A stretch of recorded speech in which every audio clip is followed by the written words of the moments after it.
Especially since we fixed this, since Hula did the Shema, that was beautiful. Hallelujah.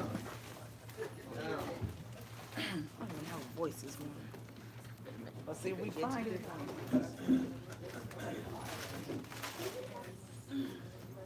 Okay, let's stand for the Shema.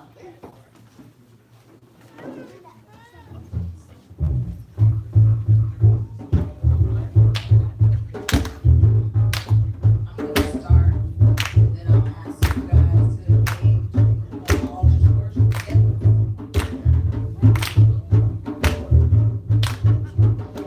Shema Israel, Yahweh Elohim,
All right, excellent.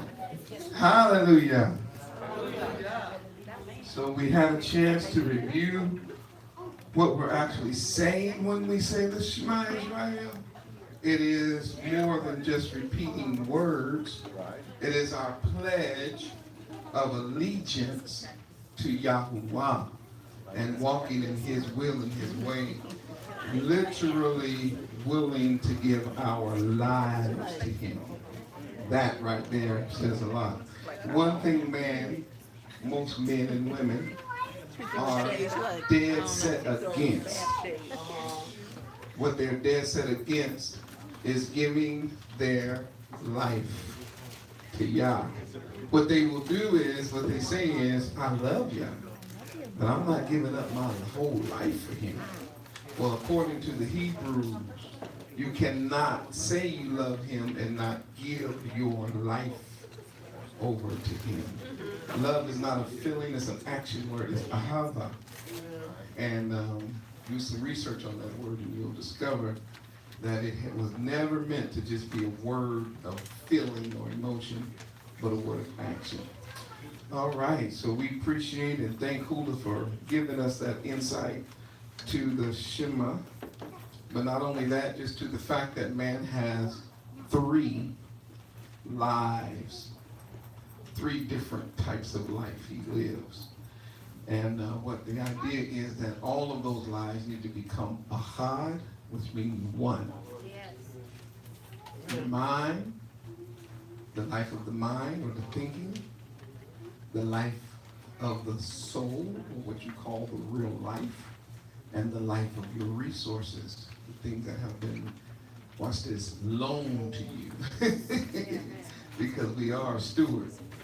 And the record is you're going to give it back. Hallelujah. Hallelujah. You're going to have to give an account of your stewardship. Quick announcement, Zion. Next Shabbat, Hul and I will be on the island of the country of Trinidad and Tobago. Hallelujah. Hallelujah. That'll be next Shabbat. We're looking forward to meeting Hebrews from all over the islands. Hope y'all make it over. Those are from the island. We want to see you. We will, once we get there, we will secure a location and start putting out the videos, letting you know exactly when and where and what time we're going to be meeting.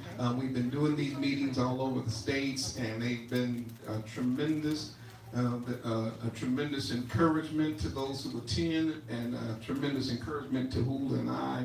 And it is helping Jacob to wake up in these last days, and it helps us go beyond these cameras and these lights to actually seeing Hebrews face to face. And matter of fact, the last time we were hanging out in Dallas, people there understood that even when the cameras was off, we hung out for hours.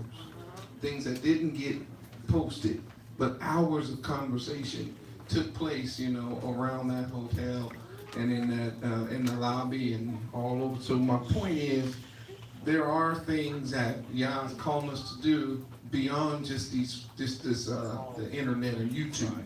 And one is to go wherever the lost sheep of the house of Israel have been scattered, and encourage them to stand in these last days and be counted. Hallelujah. Hallelujah. Hallelujah. So we're going to be doing that this week. Keep us in prayer.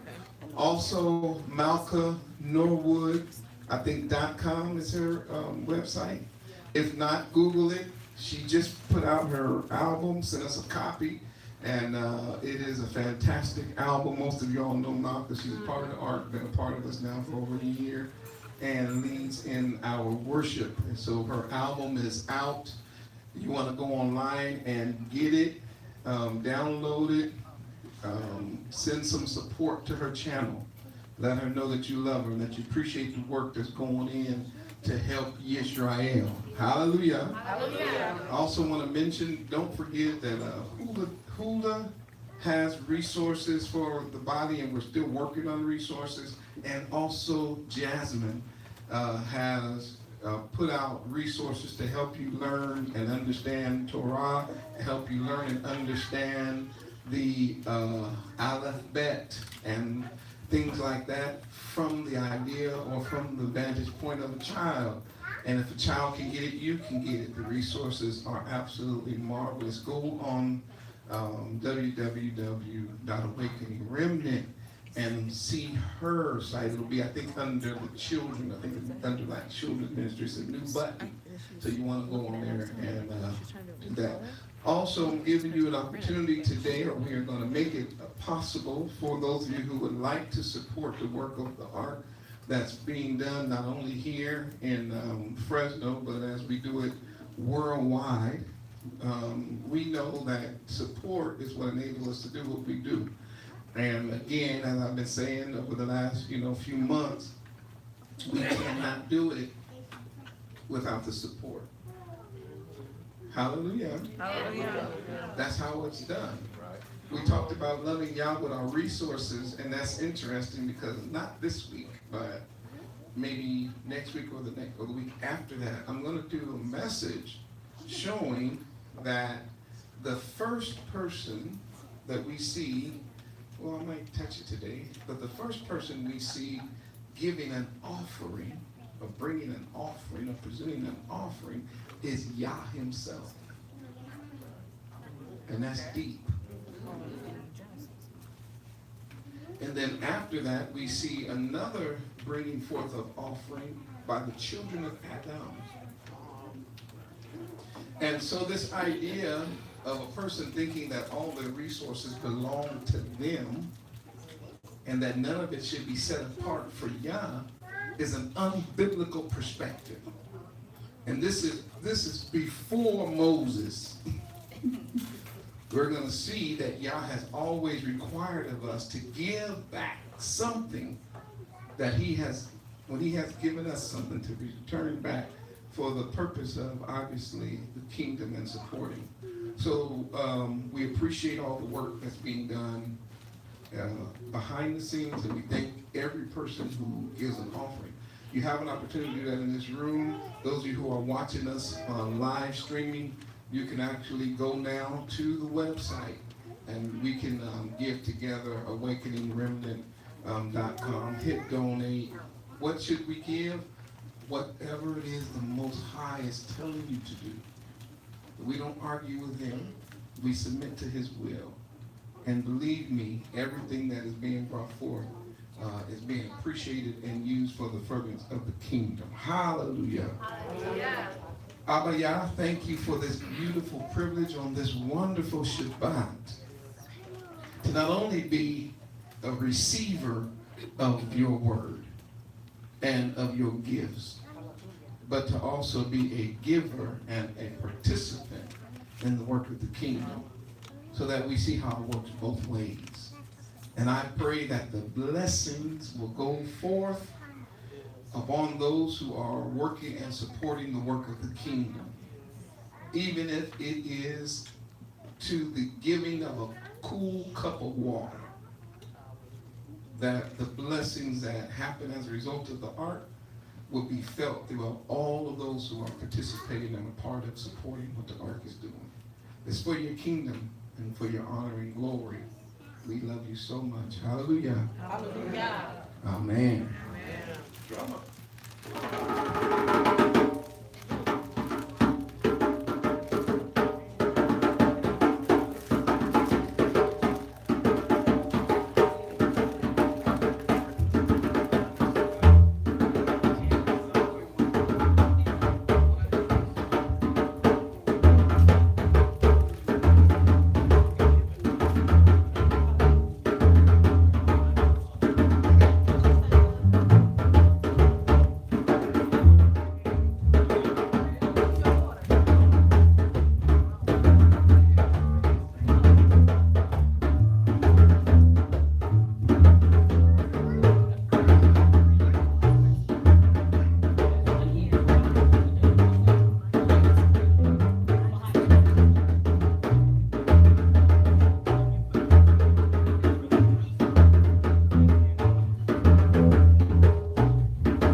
Hallelujah. Yeah. To the 12 tribes of Israel. Oh my, man. there's certain verses of this Bible. It's like I can't wait to get to. I just be looking forward to it. Open up one text and be looking 3 chapters ahead of time. Like, I can't wait till I get here. This is one of them. This is one of those passages that I'm like, I cannot wait until we get here, because it's so rich and there's so much in here. Genesis chapter 3, powerful. We're going through Genesis because we decided Israel needs to know Torah. Torah does not start in Exodus chapter 20. Torah starts Bereshit chapter 1, verse 1. So when a person asks you, do you know Torah? And they think that you're talking about the 10 Commandments, then they don't understand Torah. Number 1, Torah has to do with all of the teachings of the law, watch this, and the prophets and the writings. Torah became known as the first 5 books of the Bible, and the first book of your Bible, or the first book of your scripture, is not Exodus, it's Genesis, Bereshit. So if you want to know Torah, you have to know Genesis. As a matter of fact, we've been discovering, the more we study Genesis, that without a comprehensive working knowledge of Genesis, all of the rest of your studies will be off. Bereshit gives for us a foundation. And once we understand that foundation, it is then we can build on the foundation, the frame, the walls, the roof, the ceiling. But this idea of trying to build a house without a foundation, Zion, means you worse than the fella who built his house on sand. Because without a foundation, you have no stability, and it's easy to be destroyed by any type of wind of doctrine that blows your way. But when you get Genesis under your belt, as a matter of fact, I'm already going on a rabbit trail, but I want to say this. There are people out there studying all these lost books. They ain't mad at you. But have you studied the ones we already got? Have you studied the ones that are found? You still in the room with me? Y'all still up more, right? Do you know you're 66 before you add 67? That's my point. If I ask you to tell me the theme of the book of Habakkuk, are you good with that? Before you jump into all these other books, have you got a handle on the ones you've got in your hand? And I don't want to put nobody on the spot, but if I jumped out of Genesis chapter 3 today and asked you to tell me what's going on in Genesis 19, Genesis 27, y'all be like, oh boy, okay, wait, hold on. But then you want to show me 7 to 10 different lost books. I want to talk to you about the books we got. Not against the lost books. I'm studying them right now. But what I'm discovering is, if you don't have a hold and a strong grasp on the books you've got right now, you can be pulled astray by anybody teaching anything because your foundation will be faulty. There's a tremendous word in Genesis chapter 3. Y'all turn to it. Hula, can you get it up on the screen for me? Hula, can you get that up on the screen for me? Genesis chapter 3, beginning at verse 8. Beginning at verse 8.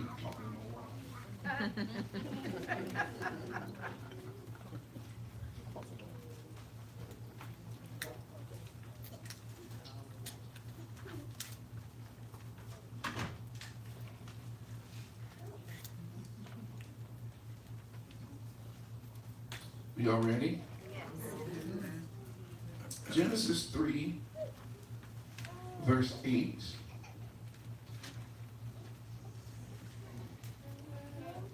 Computer went dead on me. You know what? That's why I write stuff down. You need a cord? You don't have a charger? You need a cord? I don't need it. Oh. Genesis chapter 3, Bereshit, verse 8. Listen what it says. Y'all gonna roll with me? Yes. And they, what? The voice of Yahuwah Elohim, what? Walking through the garden. When? In the cool of the day. In the cool of the day. And Adam said unto, and Adam and his wife, come on. Hid themselves. They did what? Hid themselves. One more time, they did what? Hid themselves. I read that in the Bible, I couldn't believe it. They hid themselves. They heard his voice and they hid themselves. Where are they hiding from? It's right in the Bible. Come on. From the presence of Yahuwah. And where did they hide? Among the trees in the garden. In the Bible. And Yahuwah Elohim called unto Adam, which is man, or what we would call the brown. They said red, but we know red is the brown. I've already showed you. Our brown is their red. Watch this. Said unto him, what? Where are you? Where are you? And that's what I want to talk about in my message that goes out worldwide to the 12 tribes of the house of Yisrael that have been scattered to the 4 corners of the earth, as well as the companions, those who have been grafted into this marvelous and wonderful family. My question to you, Hebrew Israelite descendants, where are you? Look at somebody asking that question in this room. Look at anybody asking, say, where are you? I'm right here, I think. Where are you? I want you to really think about that. Where are you?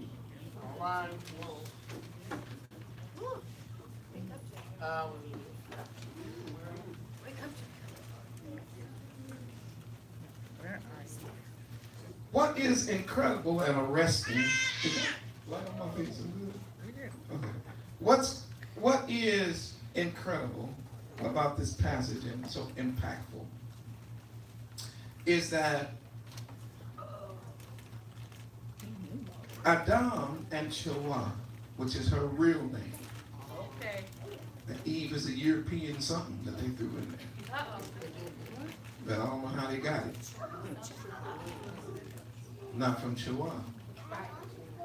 Adam and Chawah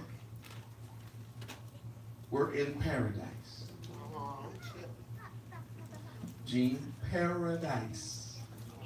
They had it made. Their laws were so simple and so beautiful. Watch this.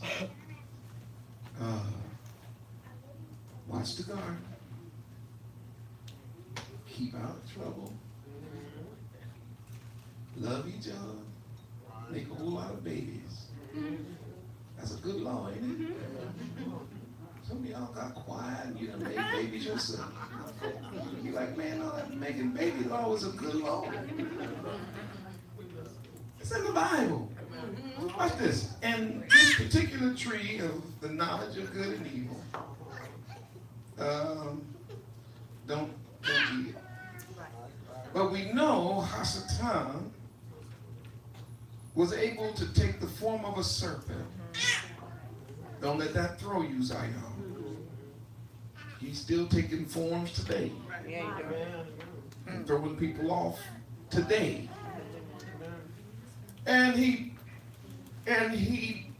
beguiled or tricked or seduced or hypnotized with his words our great grandmama and had her all twisted in the game until she violated the command of Yah. Bible says, and she ate. Then she gave unto her husband, Adam, Mr. Brown, with her, and he did eat.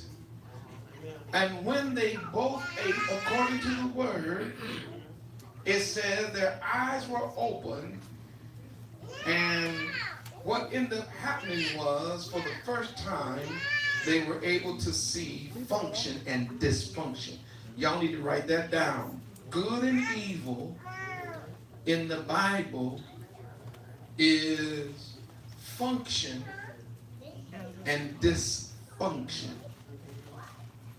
So they went from knowing only function, proper function, righteous function, Kodash function or holy function, everything functioning perfectly, to knowing dysfunction with one act of disobedience.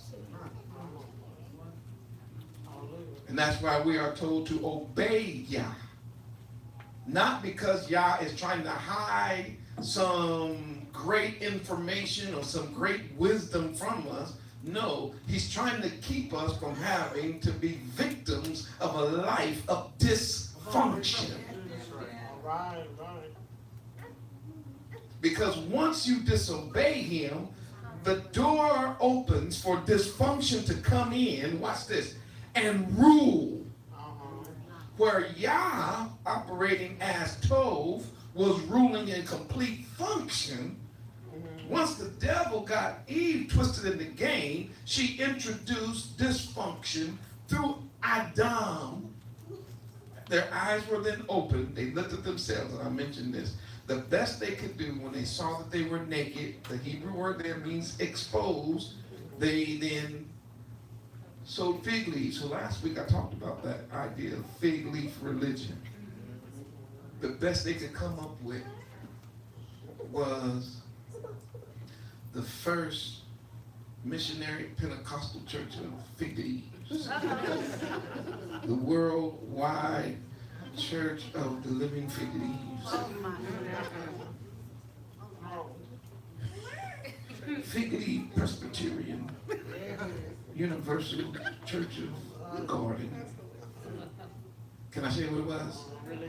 Their attempt to cover their own nakedness. That's all religion is. Man's attempt to fix man's own problem.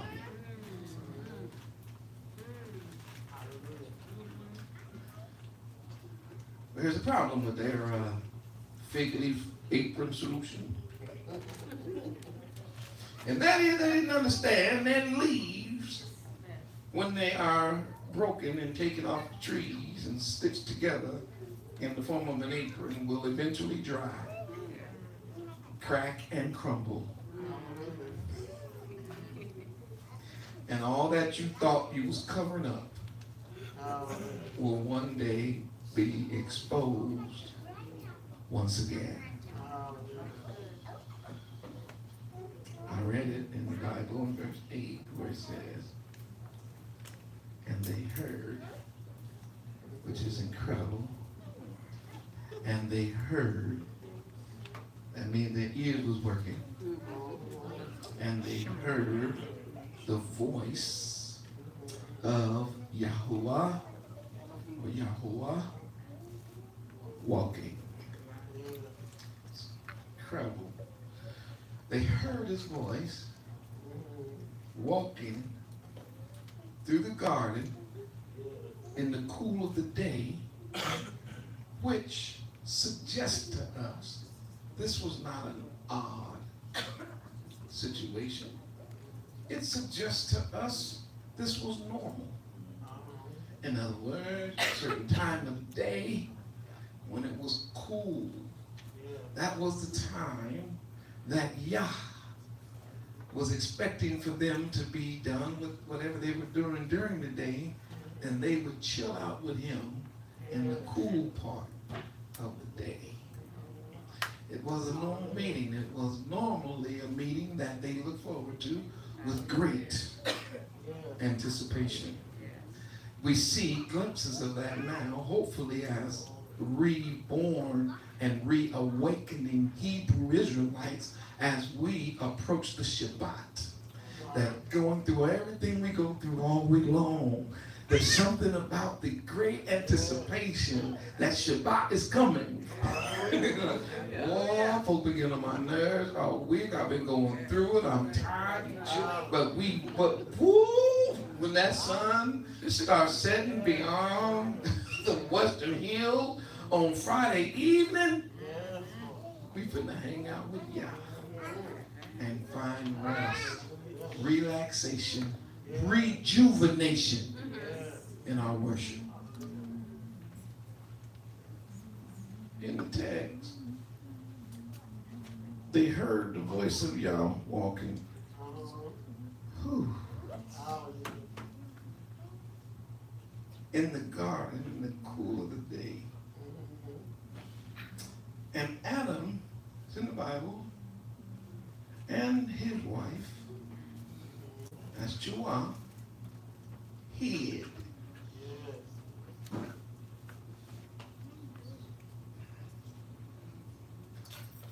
They heard his voice. They didn't run to him. Y'all in this room? They heard his voice and ran from him. They heard his voice and was not attracted to him. They heard his voice and was repelled.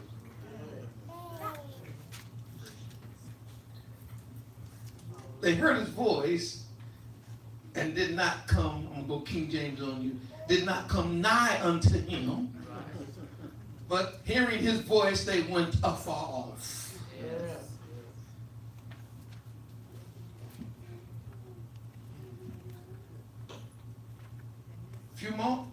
Just yesterday, you heard his voice. You couldn't wait to see him and hug him, and talk to him, and then he talk to you. But now today, you hear his voice and y'all running into the woods like scalded dogs. Cool, I don't know exactly what happened, but they probably telling each other, shh. Shh. I know, did you hear? I heard it, did you hear it? Shh. Where are you going? I don't know, it's so high. What go high? It's so high in the trees. Well, high in the trees? I said, keep your voice down. Keep it high in the trees. You don't think you can see us in the trees? No, because we got leaves on. See, we'll blend in.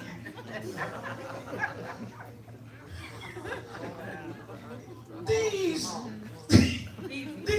brown children of Yah think that they're going to hide from Yah. Come say it like this. I'm just looking at the text, trying to see it. Do they think they are? They think that they're wearing camouflage?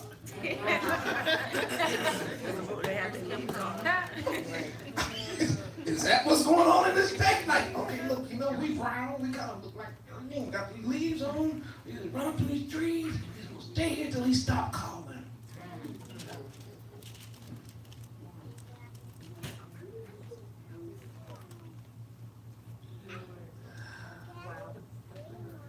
Verse 9.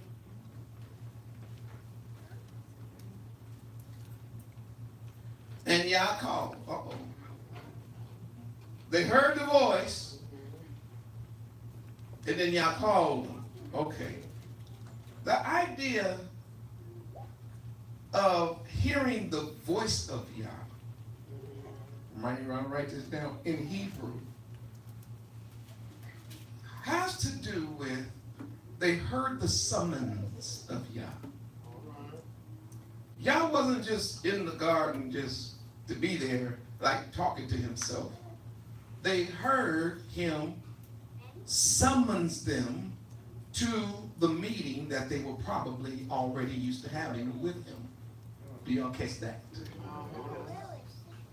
It's sort of like when we get together and the shofar is blown, and we hear it, it's already a summons. It's like we know that sound. That sound means it's time to gather. So instead of gathering, they scatter. You see the difference? Thinking that maybe Yah's not going to call them again, but he calls them again. When I was reading verse 8, I said, wait a minute, hold on. They hid themselves. So first, they covered themselves. And I'm telling y'all, it didn't work. So now they seek to hide themselves. And I'm telling you again, it don't work. So everybody who is covering yourself, thinking that somehow by covering you are hiding what you've done from Yah, I'm letting you know it don't work. And number two, those of you who think that just running and hiding is somehow going to get Yah to stop calling, I'm going to tell you again, it does not work.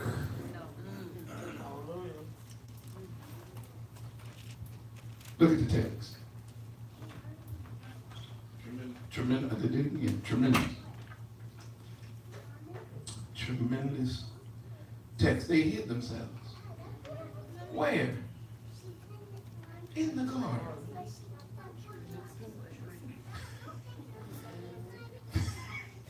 Okay, so I guess y'all don't know that Yah is the one that made the garden.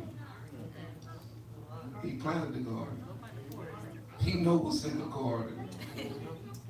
How you hiding from Yah in his own garden?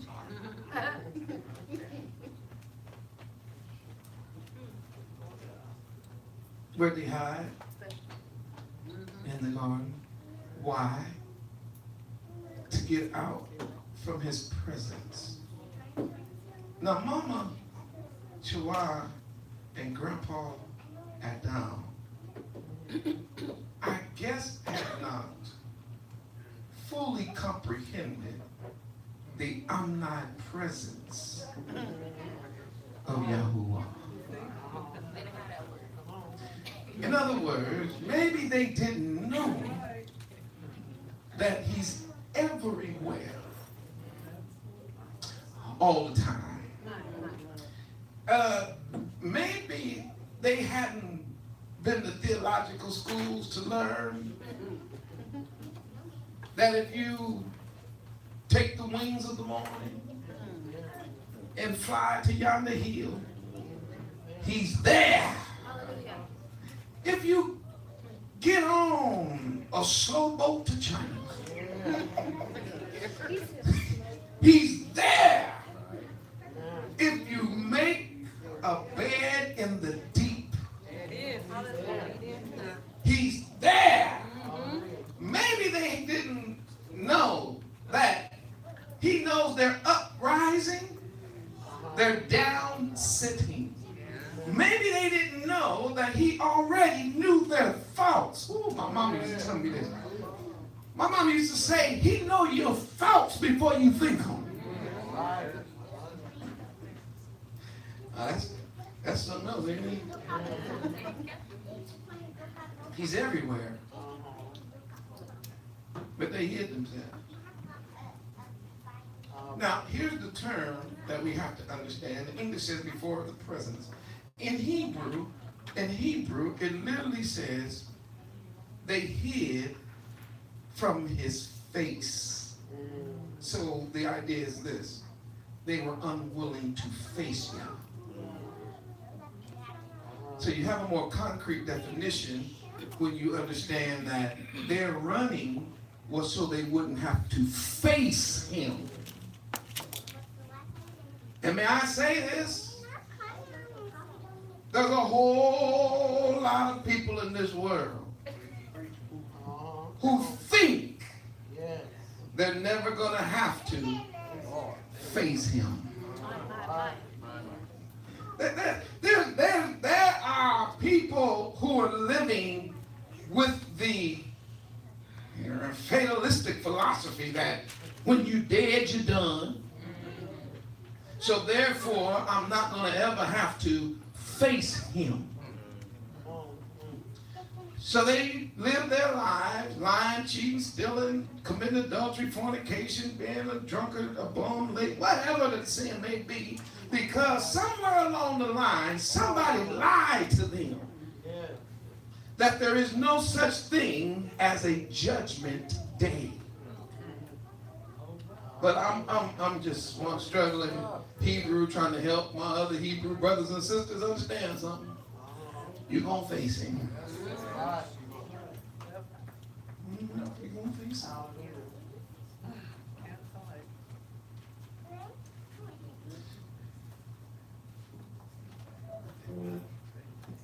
When I was young, there was a term, that's a long time ago. They used to say, you can run, but you cannot hide. Yeah, you can run. You can't hide. Now, what did that mean? It meant go ahead, run all you want. It don't mean you ain't gonna get caught and you're gonna have to face the music. You're gonna have to pay. You're gonna have to give an account. There's the term. What they had done with the devil, they went into a contract against Yah, and therefore found themselves in debt, as though there would never be a day of reckoning. The word reckoning is an old English term that comes from the idea of keeping a ledger. As though your works are not going to be brought up one day, and everything on the ledger you're going to have to give an account for. In this case, it's the very life and the very sin that they had made. Now let me continue on, because I saw something again in verse 9, and it says, and Yahuwah called, watch this, unto Adam.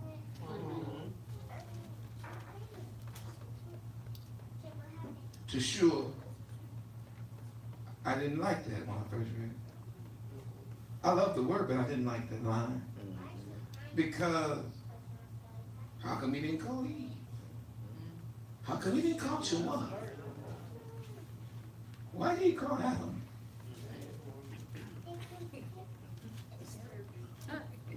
I was like,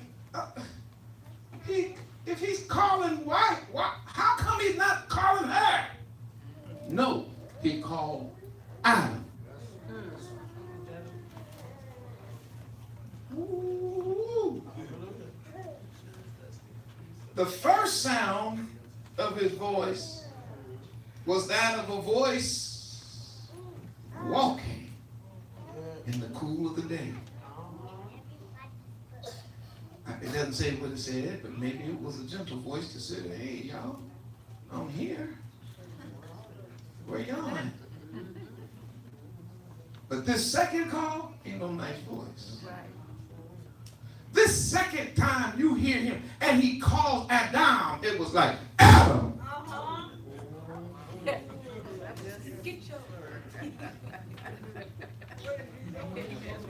It came from a place of judgment. And this is what he said to him. And he said, I'm going to share with you, and I'm going to take my seat. He said, where are you? Adam, where are you? Ahi in the Hebrew. And it's an interesting term because in Hebrew, we don't see where art thou. In Hebrew, he just says, where? Which suggests, listen, that he's not here.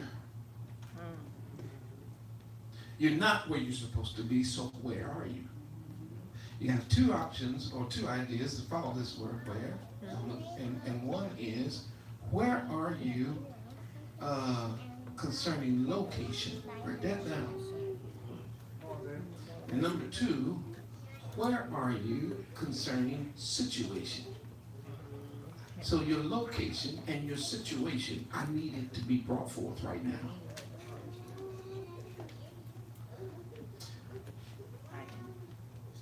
Because at this point, what needs to be discovered is not only where you are, but what are you doing where you are?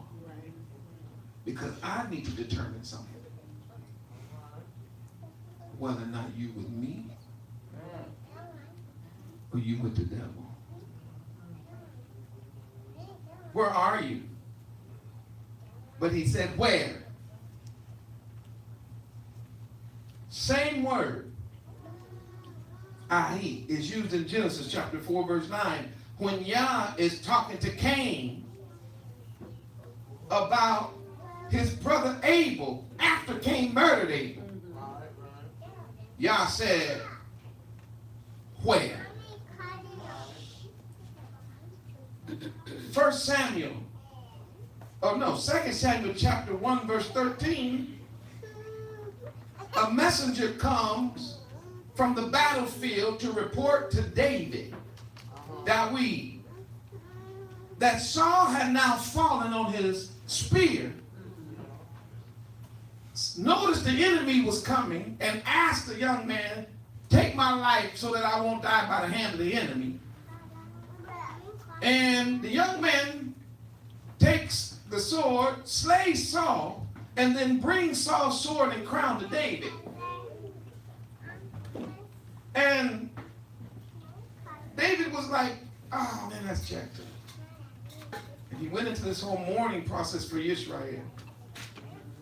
But then later on that evening, David started running back the story that the young man told him about how Saul asked him to take his life. Read the text. It says, when you go to Samuel, you're going to see 2 Samuel that what he says is, hey, where are you from? In other words, I need to figure out where you're from because you didn't have reverence and fear enough to not kill the king of Israel. I don't know where you got that from because you didn't get it from me. I had 2 chances to take him out and he was trying to kill me and I let him live. So where did you get that from? And he's like, well, my daddy was a Malachi. He said, oh, that's it. You don't really have a design. Your connection is like, oh. So he told his boys, kill him.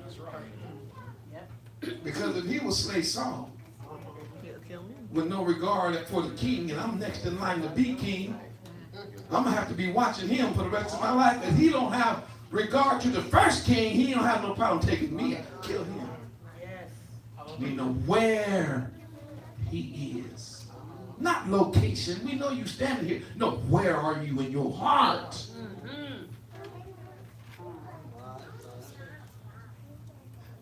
Jonah chapter 1 verse 8, this word is used again, and it's very powerful here because Jonah was told to go to Nineveh by the Most High Yah Jonah was like, I ain't going on Nineveh. He didn't say that to y'all. His actions was, instead of doing what y'all said, he was going the other way. Headed to Tarshish, went down to Joppa. Got on the boat. I've been to Joppa, by the way. Stood on the same bank that Jonah stood on. Looked out into the same water he looked out on. Saw the same port he saw. Saw the same ships, except maybe new ships, but ships are still there doing it. And that's a lot of water out there. Talking about the Mediterranean, it looks like it's like ocean. He was like, I'll take my chances. Getting on a boat, getting out of here, and going to Nineveh. This is the Bible. Now watch this. But when they got on the boat and they got out in the deep, Yah sent a storm of wind. Read it in the Bible. It says Yah sent it. And when the men on the boat was doing everything they possibly could to keep the boat floating, they was like, we don't get it. Everybody prayed. So man, everybody started bowing down, praying to their gods and stuff, man. Juju beads was flying and chicken bones and scratches and stuff, man. Finally, they said, anybody else on this boat? They was like, man, somebody out here sleeping. I said, man, don't wake that sleep up. They woke him up, man. He was like, what was that? He said, hey, Hebrew, pray. What's wrong with you? He like, look at praying. Ain't no need in praying. Why? It's me. I mean, it's you. Here's what they asked him. Where are you from? Where? Where? And after the where is going to follow the why. Where are you from and why have you caused havoc on us? We haven't done nothing. You're like, well, you know, I'm a Hebrew and I don't like Nineveh. This is a long story. Get everybody in trouble. Just throw me overboard, man. It'll be good. Man, we ain't throw you overboard. He said, all right, the whole ship don't go down. Okay, you go then. So my point is, this question where, for the most part, when you find it being asked in the context, is negative. And it's asked with force because there's going to be consequences behind this answer. This is not some answer you answer flippantly or haphazardly. You better answer this question correctly. Right? Where? And may I say this to the Hebrews scattered worldwide. It ain't just your location, bruh, but your situation. Right. When I say, where are you? I don't need no answer. I'm in Chowchilla. I could care less if you're in Chowchilla, Fairmead, Clovis, Lemoore, Calcutta, South Africa, wherever. I need to know where you are. Where? Where are you in this walk? What is your real situation? Hebrew. Where are you hiding? And what are you hiding from? I believe somebody would have to say, man, I'm in them streets. Hello, T. I'm Marvin Davis. What is that? You. My channel skipped from the other one to this one.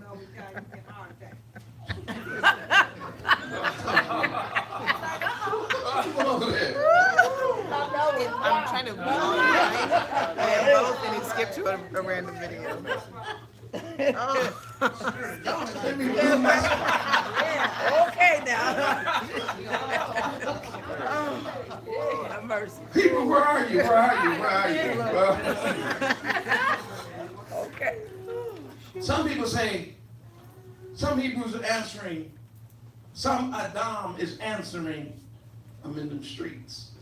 Now when you say I'm in the streets, I don't believe you standing in the middle of the street.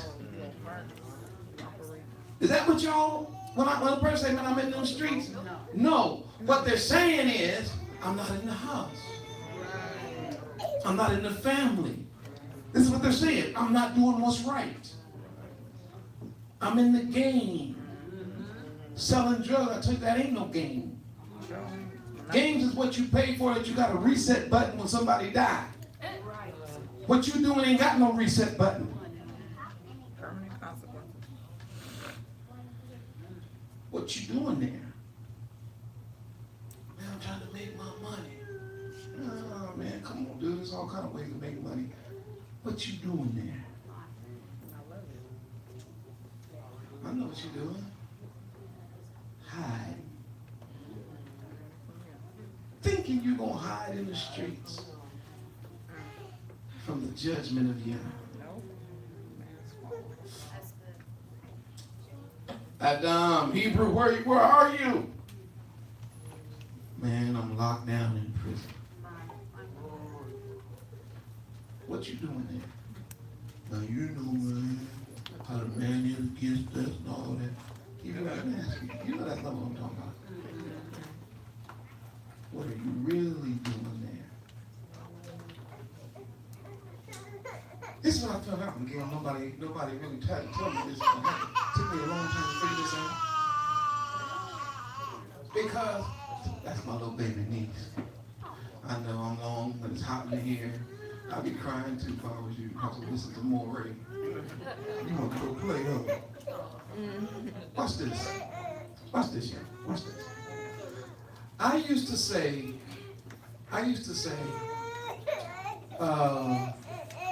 it's so unfortunate that some people have to go through like living the way they do, born the way they, struggling the way they struggle, and I have empathy for that. The Bible says, the poor you have with you always. But I discovered something. You know that poverty don't equal crime. Criminals equal crime. There's a whole lot of rich folk are criminals. Yes, sir. There's a whole lot of poor folk have never stole one penny from anybody else on this planet.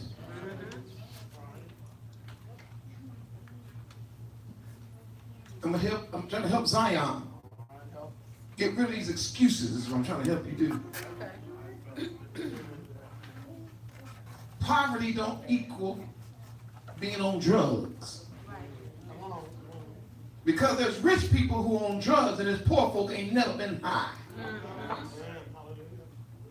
Stop letting them, the world and the world system, tell you what you have to do based on your physical location. The where question is not physical location, it's spiritual situation.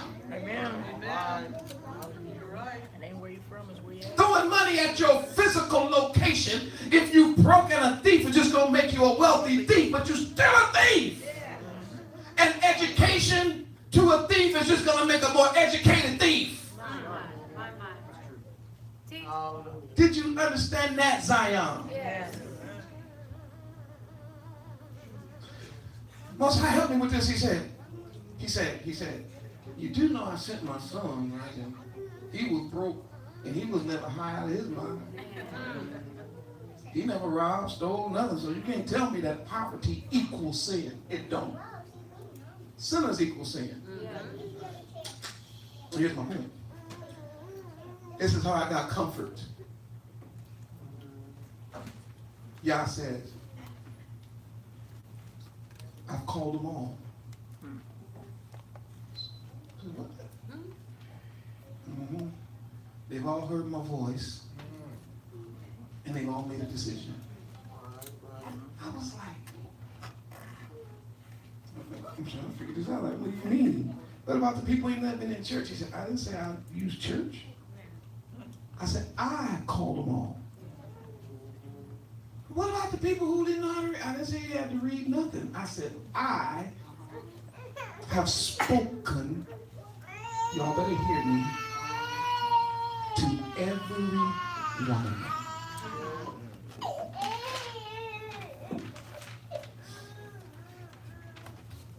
like this up in script. Come on, Conan. Come on, man. Conan. Yeah. Come on, look over to Romans chapter 1. All right. I was wrestling with this thing, trying to figure this out. Yes, Lord.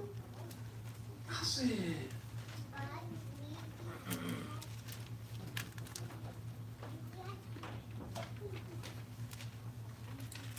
what did it say? Romans 1, what? Romans chapter 1, let's just start at verse 16. For I'm not ashamed of the gospel, the message, the news of Hamashiach, for it's the power of Yahuwah unto salvation to everyone that believeth, to the Hebrew first, the Yehudim, then also to the Greek. For therein is revealed the righteousness of Yah, or therein is the righteousness of Yah revealed from faith. Ooh, I don't have time. I'm going to pass this over. I want to talk about that so bad. As it is written, the just shall live by faith. For the wrath of Yah is revealed from heaven against, talk back. Of ungodliness and unrighteousness of men who do what? Suppress the truth. In righteousness. In unrighteousness. In unrighteousness. Wait a minute. Because that which may be known of Yah is manifest in them. For Yah has shown it unto them. For the invisible things of him from creation of the world are what? Y'all better talk back to me. Did he say clearly seen? Clearly seen. Which means everybody see it. I ain't through. Being understood by going to church. Nope. By the preacher. Nope. By what? Has been made. By things that are made. All you got to do is look around. Even his what? You know you didn't make you. Quit playing them stupid games. You know this didn't happen from no big bang. You know that you didn't climb out some swamp like an amoeba, catch wings and now fly like a bird, and then turn into some lizard, and then crawl up on a tree like a chimpanzee, and then come down from the tree, grab a briefcase, and go to the university. Come on now. Stop the lie and the foolishness. You say all you got to do is look around and you can see Yah. So that they are, talk back. Without excuse. Where is it at? Without what? Excuse. See, I was trying to make excuses for people.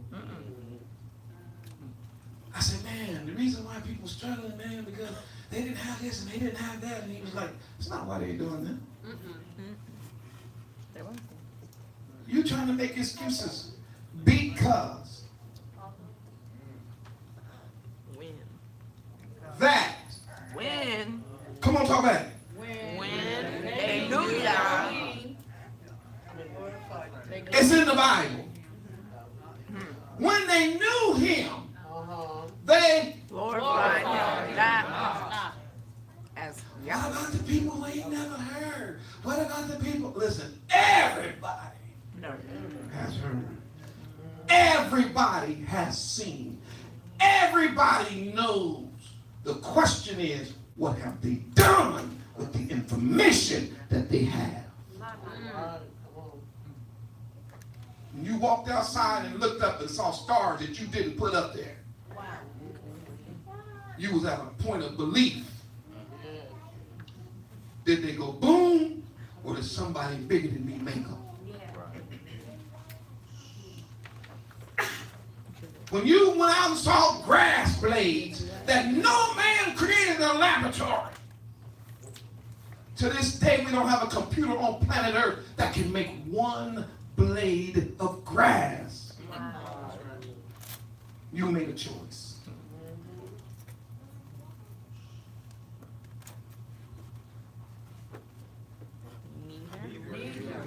that's on top of this.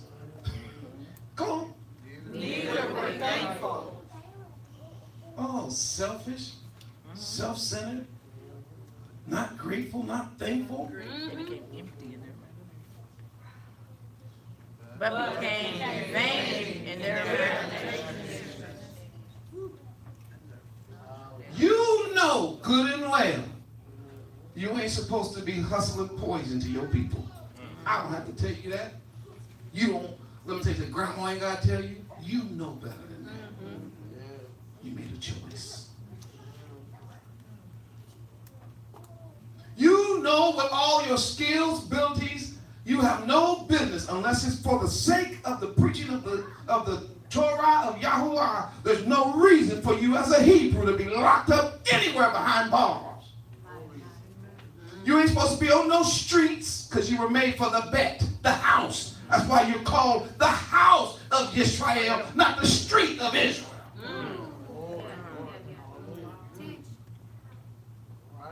You're making choices, Zion. That is a result of a conversation that you had with the devil. Yeah. Oh, yeah, I know this is tight. I know this ain't going over well. Some people turn off the channel, that's fine. It's the truth. You came to a conclusion. Can I finish this? Yes. Roll this up a little, Hula. And their, Foolish heart was darkened, come on, professing themselves to be wise. They became fools. they followed after Chawah and Adam. You were supposed to be wise. Remember she said when she ate and when she saw it was good to make one wise. See that little phrase? So did it make them look more wise or more foolish when they put them aprons on? So they professed wisdom, but they manifested foolishness. Then when the voice of Yah came, they were acting like they were wise. Let's go run and hide. But in reality, that was foolish because you can't hide from Yah. Right there. Yeah. Did I show a script? Did I back up my point? Cry loud and spare not. Tell Israel their sins and their transgressions. Why? Because they can hear my voice. They may have turned off mama, daddy, grandpa, grandma. They may have turned off best friend, mores, and whoever. But the one voice that they can still hear is mine. Did you hear Yah tell Ezekiel, I think in chapter 38, I think it was chapter 38, 39, where he said, Ezekiel, he said, yeah, preach to these dead bones. And he was like, what am I going to say to this dead bone? Yeah. I know what you're thinking. I know you're thinking the same thing I'm thinking. These skeletons ain't got no ears. I get it. But what you don't know is that I can speak to the dead. And then hear me. They may not hear your word, but they can hear my word. So when you speak to them, this is what you tell them. Hear the word of Yahuwah.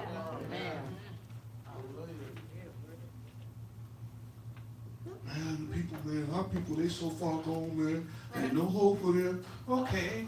Do you remember when Yeshua was here and, what is his name? Jairus, which would be Yairus in Hebrew, had a daughter. And she was 12. And she died from some disease, we don't know, some type of fever, some type of disease took her out.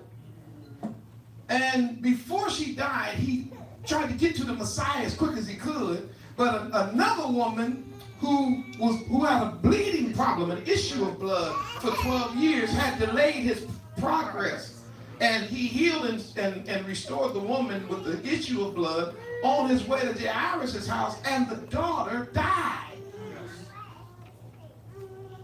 The king walked in the door and was like, man, what's all this crying, going nuts? So he said, man, you too late. I'm too late. Get out. You don't know me. I ain't never too late. I may not come when you want me. Oh, but I'm always.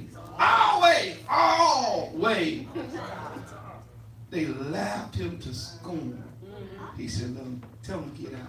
Then she did get out. What are you going to go in there? Nothing. Get out. When the room was quiet, it was just him. He said, in other words, what he said? He said, everybody has been crying, weeping. I know you can't hear them, but you can hear me. And when I talk to the house of Israel, I know you can hear it. Because the word of Yah cuts through all of the foolishness that you've been told. You hear it. He said, I say unto thee, arise. I'm saying to you, arise. She rose up. Thank you. When Adam and Chawah went and hid themselves and Yah called again, watch this. Watch this.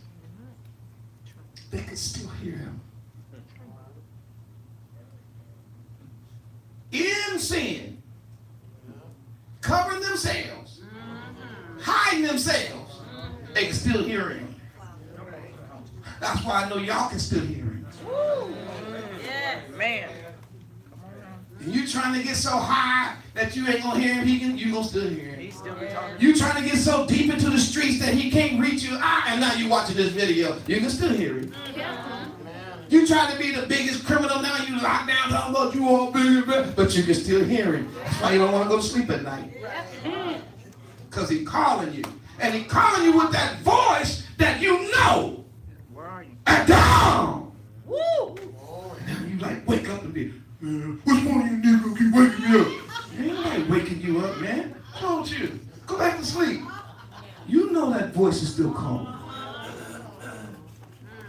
Because you're wasting away.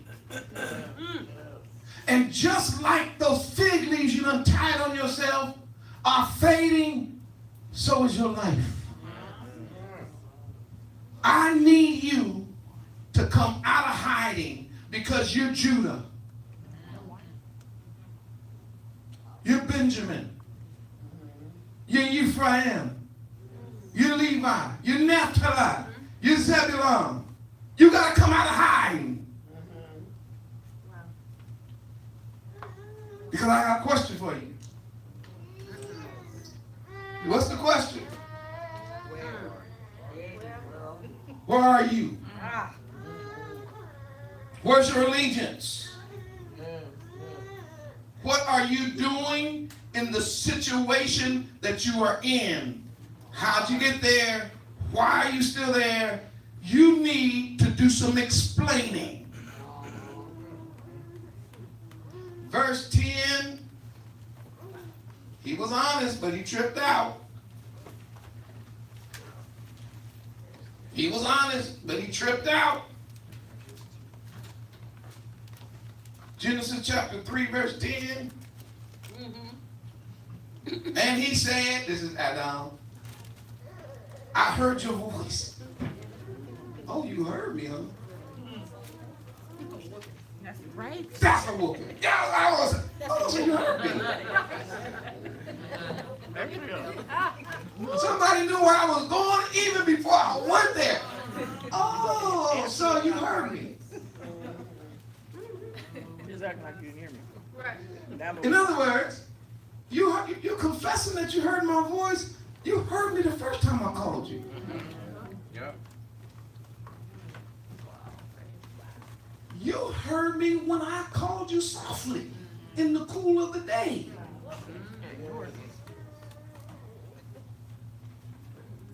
And there are some people right now trying to silence it. Wait a minute. You're trying to act like you didn't hear me and you heard me. That's one of the quickest ways children get in trouble with their parents. So do such and such. and they just don't do it. I didn't hear I you. say, so, hey, come here. And they just don't stop playing. They just don't stop doing what they're doing. They just keep on. And as a parent, it takes you back for a moment. You'll be like,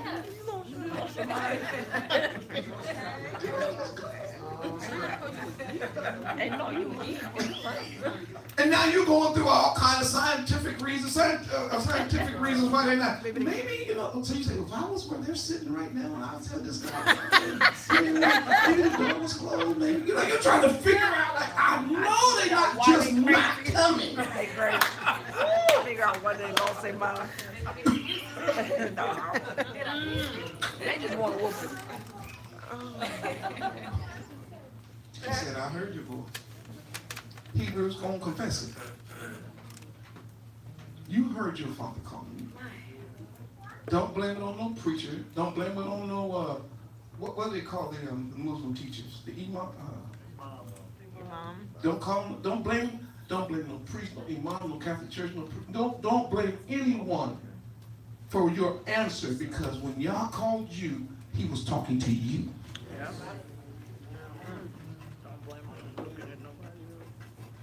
Confess like he did. That's why this is where I give Papa credit, and I'm gonna shut it down. I gotta give Adam credit here, because here, at least, he didn't stand before Yah and start lying. Because that's what some of us got nerve to do. And that's when a child showed nothing to get a whooping. Beat down. Call their name and they come. Call them louder. Finally you yell at them and they say, huh? He said, come here. Did you hear me? I didn't hear you. Oh, now you're getting two whoopings. See, people who are watching this that's not from Hebrew Israelite lineage, this might be throwing you off. But those of us who grew up Hebrew Israelite, this is making so much sense to us. Yes. You get two. One for what you did, and one for lying. But he didn't lie here. He said, I heard you. And what else did he say? He said, I heard your voice. Yeah, I heard your voice. He said, and one no real reason? I was scared to death. That word in Hebrew there for afraid literally means, it's spelled Yod Resh Ayin. Yod Resh Aleph. Yod Resh Aleph. And it literally means strong emotion caused by anticipation or awareness of danger. So much so that this anticipation, what's this? The word picture is the moving of the guts. Bubble gut.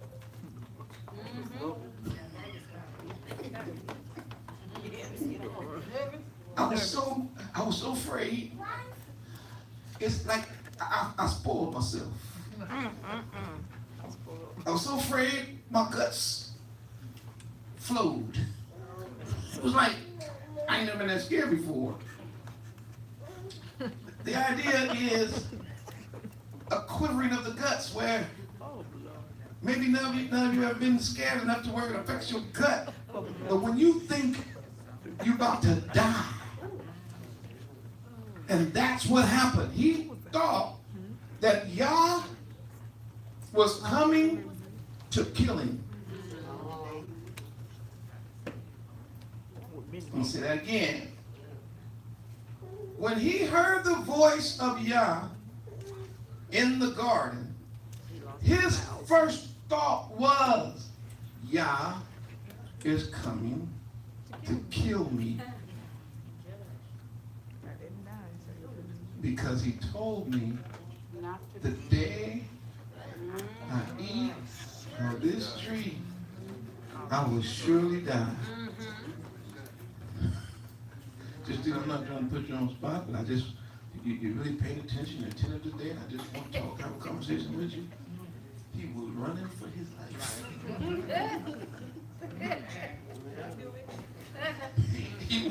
When he was running for his life. He was like, whoo, We got to run and hide, baby, because this is it. Which tells me something. Even though he had a relationship with Yah as his creator, he really had not experienced Yah as his father. Wow. As though he knew Yah as his lawgiver, he still didn't know Yah as his father or his teacher. The last thing that Yah wants to do is kill his own kid. Did you hear me? Yah, the last thing he wants is to kill his own child. It's his desire that all men come to the knowledge of the truth and that none perish. Perishing is the last resort. That's horrible. But Adam didn't know that. Or he would have, when he was called the first time, he would have ran to Yah, just like he normally met him, ran to him and said, Yah, I confess, we did something we had no business doing, and then he would have let Yah work it out. But by running and hiding, he was then brought into the judgment. So now he's confessing, I was afraid. Number two, and I hid. No. He said, I was afraid, and I hid myself. That's what happened. That's why I ended up in my situation. That's why I didn't come. That's why I didn't approach you. I was naked. And then Yah said, who told you? I'm not, this is too deep. I gotta let it go. He said, who told you? You do know that Yah never asks a question that he don't already know the answer to. Right. In other words, when I made you, I covered you. When I brought this out not too long ago, I covered you with something, which was, we found out later, was light. He said, I want to know who told you your light was out. And again, I'm so glad he didn't lie. He confessed. He said, the woman. Yeah, he threw her under the bus.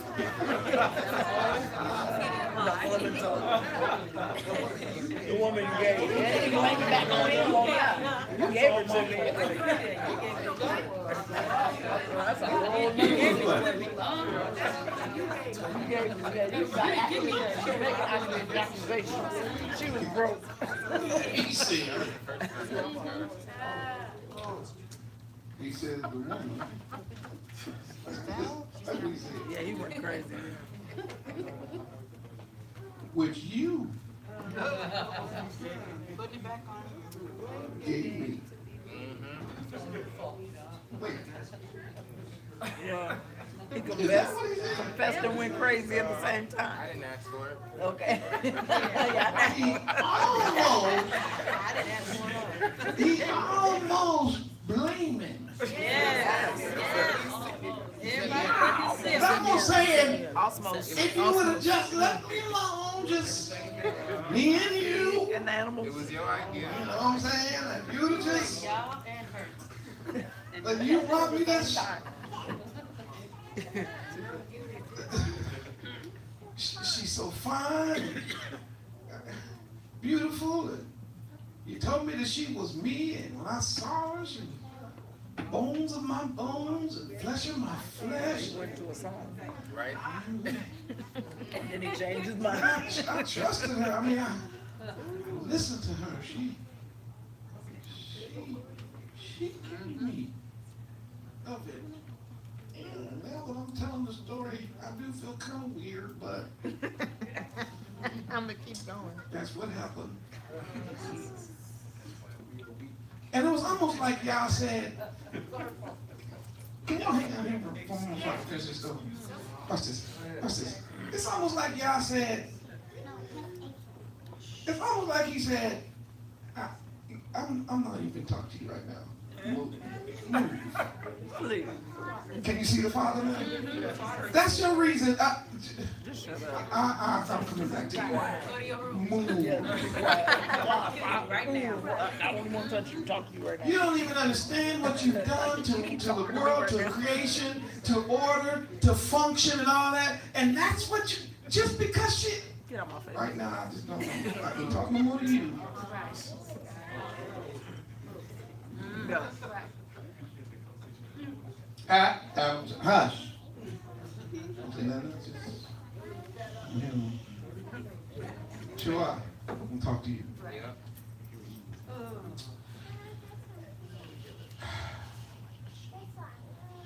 What have you done?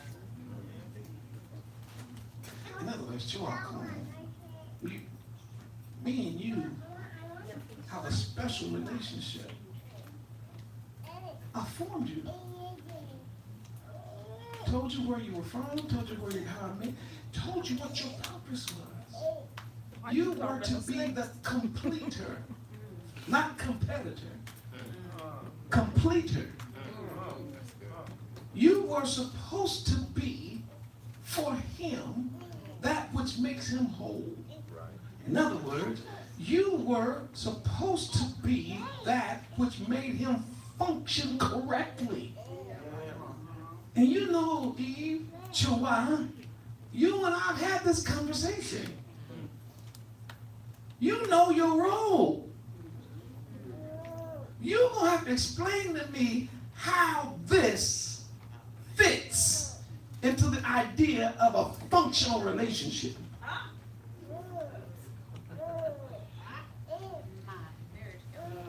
Mama like, okay. Okay. The snake. What? The serpent.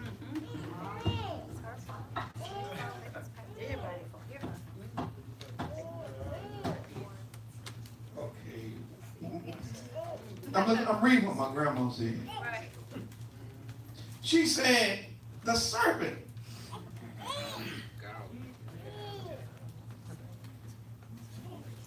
Beguilement. That word means tricked. It actually means made. Like the serpent made me do this. Which is not really necessarily true. She was beguiled. She was tricked into it. But that's what she said. That was her answer. I was nashah. I was deceived. I was tricked by the devil, by the serpent.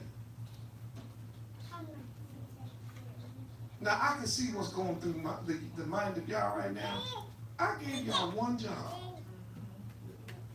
When I came to this garden, I gave you, keep and guard the order I put here. How do you let this get out of order? So like he doesn't even speak to. He's like, okay, you need to move too. I need to talk to this servant. Now I'm gonna only touch on this and then we'll pick this up next time. But I gotta bring it out though.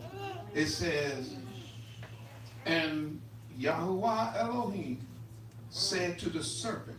Now notice he didn't ask the serpent what he did. Been doing what he was already doing. Because the serpent was gonna go to, watch this, not only lying, but telling the truth. Because he could have actually said, I didn't actually tell her to eat. Read the text. Read the text and see if the serpent actually said to her, eat the fruit. So he could have stood up and started testifying. Well, what I really said to her was, and what I really said, I don't want to hear that. What I'm getting ready to do is, for you, serpent, yielding to the presence of Hasatan, I'm going to curse you. Now watch this. He says, because thou hast done this, thou art cursed above all cattle and every beast of the field. I'm getting ready to do something to you that I'm not going to do to nobody, no other beast of the field. I'm taking away your arms and your legs. You will only travel on your belly and eat dust all the days of your life. And I'm going to put enmity between you and the woman.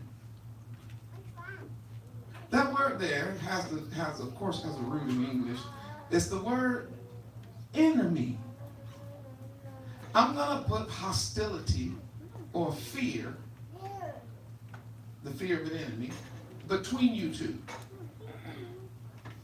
So I was telling Hula earlier when we were I was discussing this.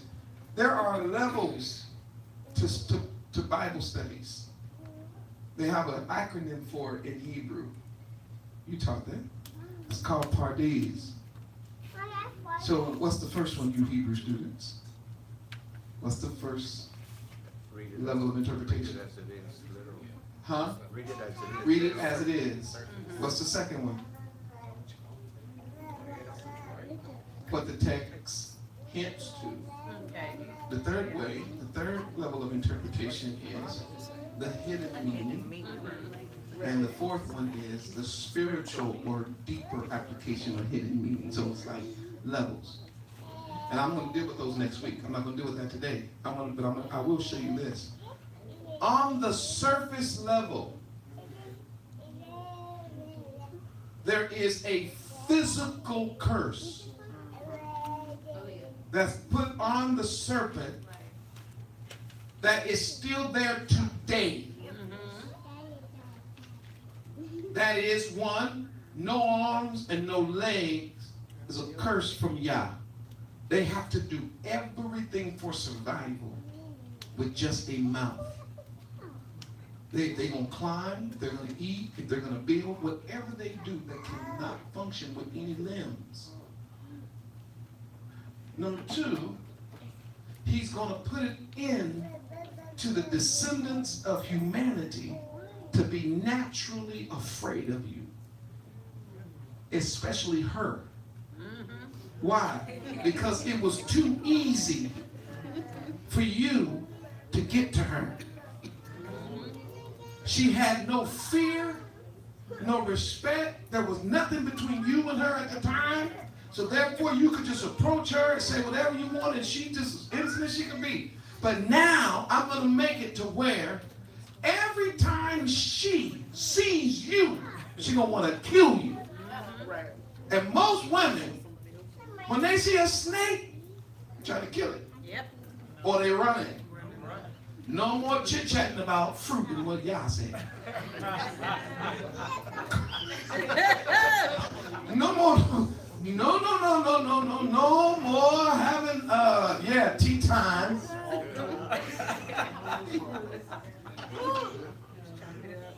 I'm going to make sure that there will be a physical marker that will remind humanity of how they got in trouble.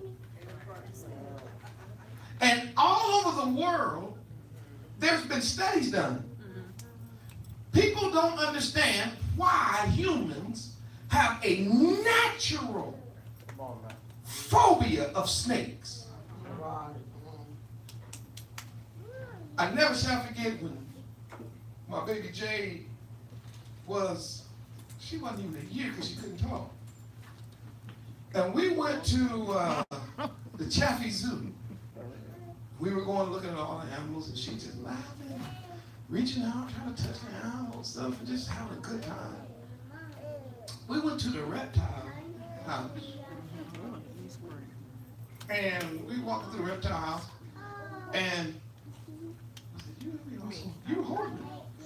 So, normally she was in a stroller, but who picked her up? And behind the glass, a snake turned his head like that and looked at her. And a cry went out in their house.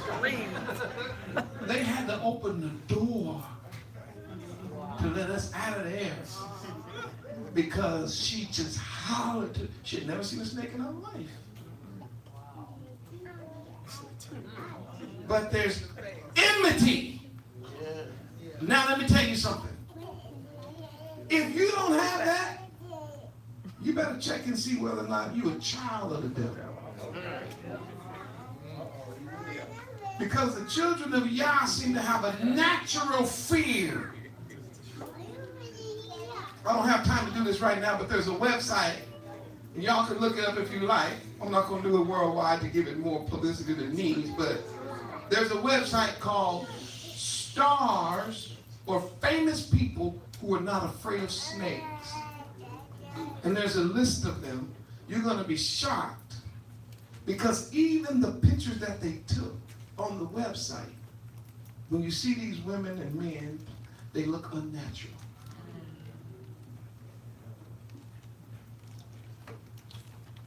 You're like, what do they do with them snakes? Why? Because there's enmity built in. And here's going to be the conclusion. There's going to be war between the two. And here's what's going to go on the surface level. I'll deal with the other levels next week. Here's what's going to go on the surface level. Everywhere her seed, this is the seed of a woman, comes in contact with the offspring of a snake, there will be a war that will result in bruising. In other words, somebody gonna get hurt. You get that? And the ultimate picture is, which we'll get to the levels, the ultimate picture is, but there will be a descendant of this woman who will ultimately bruise your head. And what you will get, only thing you'll be able to do is bruise his heel. There are two Hebrew words for bruise, and it is bruised twice. There's the bruising of the head and the bruising of the heel. So that you won't have to be on a cliffhanger all week. Eventually what happens is Yah defeats Hasatan, and his curse is being crushed by Hamashiach. That his power over humanity would be so weakened that he would no longer have influence to cause man to disobey Yah. That's why after Calvary, or in Hebrew, after Golgotha, no excuses for following the serpent. His head is crushed. What you're doing now is because you want to. What you're doing now is because that's what you like.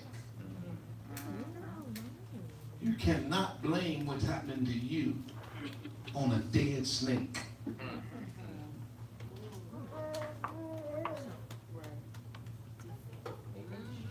Wasn't too long ago, snake got caught in one of my sprinklers in the backyard. And I took my shotgun out there, boom! Shot the snake. Kept moving. That ain't just something. Boom! Shot him again. Still doing it. I said, ooh, okay. I know you dead. But your tail is still moving. I was like, oh, that's what's going on. he's dead. He's defeated. But there's still movement. So he got people thinking he's still alive. It's over for him. Give it time.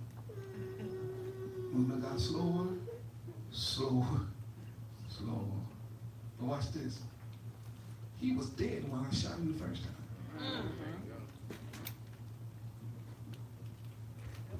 When Yahushua went to Calvary, Golgotha, and Hasatan bruised him there, 'cause that's all he did was bruise him. When the son got up, and then I got all power, it was over for the devil. All you got now is reflexes. That's what I found out later. They're just reflexes. Now y'all scared of the devil. That ain't the person you should be scared of. Zion, who you need to fear, is the one who killed the devil. You fearing the serpent. How about this? Fear the one who told you if you follow him, you're going to die. I'll get into that later. We'll get into a different level of spiritual study. We'll deal with that next week. The question once again, where are you? What ended up happening in the text, I'll just give you this and we'll open up next week, like I said. What ends up happening is, because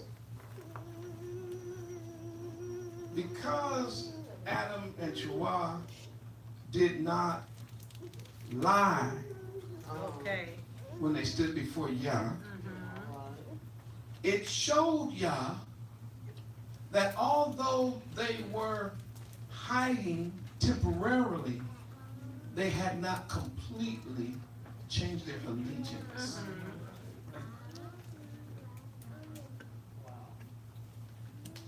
It showed that they were on his side.